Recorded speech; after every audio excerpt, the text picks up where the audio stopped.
Pot to plates நேயர்களுக்கு வணக்கம். இன்னைக்கு ஜாங்கிரி செஞ்சு காமிக்க போகிறேன். அதற்கு தேவையான பொருட்கள்: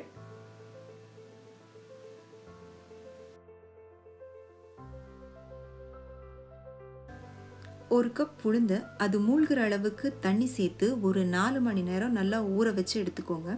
உளுந்து நல்லா ஊறினதுக்கு அப்புறமா குறைவான அளவு தண்ணி சேர்த்து கெட்டியான மாவை அரைச்சி எடுத்துக்கோங்க.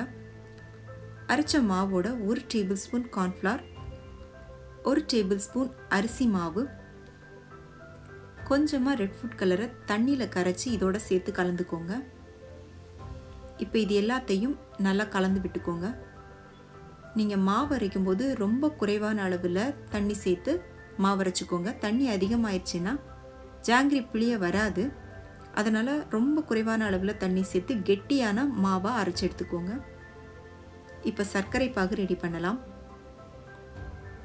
1/2 கப் சர்க்கரைக்கு 3/4 கப் அளவுக்கு தண்ணி சேர்த்து அரை கம்பி பதம் வர்ற அளவுக்கு பாகு காய்ச்சி எடுத்துக்கோங்க. பாகோட பதத்தை நாம் எப்படி கண்டுபிடிக்கிறதுனா, நாம் விரலால் அதை தொட்டு பார்க்கும்போது ஒரு நூல் மாதிரி வரும். அது பாதியில் உடையணும். முழுசாக வராமல் பாதியில் உடைஞ்சிச்சின்னா பாகு ரெடி ஆயிடுச்சுன்னு அர்த்தம். அப்போது அதோட ஒரு அரை எலுமிச்சை பழ சாறு சேர்த்துக்கோங்க.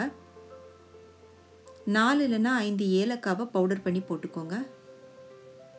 2 டேபிள் ஸ்பூன் நெய் சேர்த்து இதோட நல்லா கலந்துக்கோங்க. நாம் ரெடி பண்ணி வச்ச மாவை ஒரு பைப்பிங் பேக்கில் போட்டு எடுத்துக்கோங்க. ஒரு கடாயில் எண்ணெய் சேர்த்து அது சூடானதும் அதில் ஜாங்கிரி பிழிஞ்சு எடுத்துக்கோங்க. அடுப்பை மீடியம் ஃப்ளேமில் வச்சு ஜாங்கிரி பிழிஞ்சிக்கோங்க. முதல்ல ஒரு 2 சர்க்கிள் பண்ணிக்கிட்டு அதுக்கு மேலே சின்ன சின்னதாக சர்க்கிள் பண்ணிக்கோங்க. முதல்ல ஒரு 2 ஜாங்கிரி பிழிகிறதுக்கு கஷ்டமாக இருக்கும், அப்புறம் ஈஸியாயிரும். ஒருவேளை உங்களுக்கு இது பண்ண வரலன்னா மினி ஜாங்கிரியாக செஞ்சு எடுத்துக்கோங்க.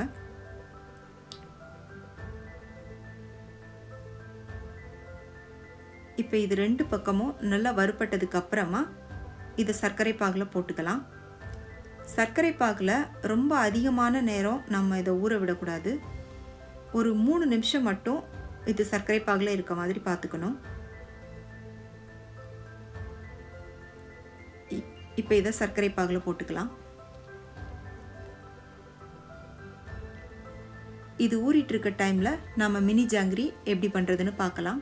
மினி ஜாங்கிரி பண்ணுறது ரொம்ப சுலபம். சும்மா ஒரு 3 சர்க்கிள் பண்ண வேண்டியதான், மினி ஜாங்கிரி ரெடி ஆகிடும். இது குழந்தைங்க அவங்க சாப்பிட்றதுக்கு நம்ம எடுத்து கொடுக்கறதுக்கு ரொம்ப ஈஸியாக இருக்கும். இதே மாதிரி எல்லா ஜாங்கிரியும் செஞ்சு சர்க்கரை பாகில் போட்டு ரெடி பண்ணி எடுத்துக்கோங்க.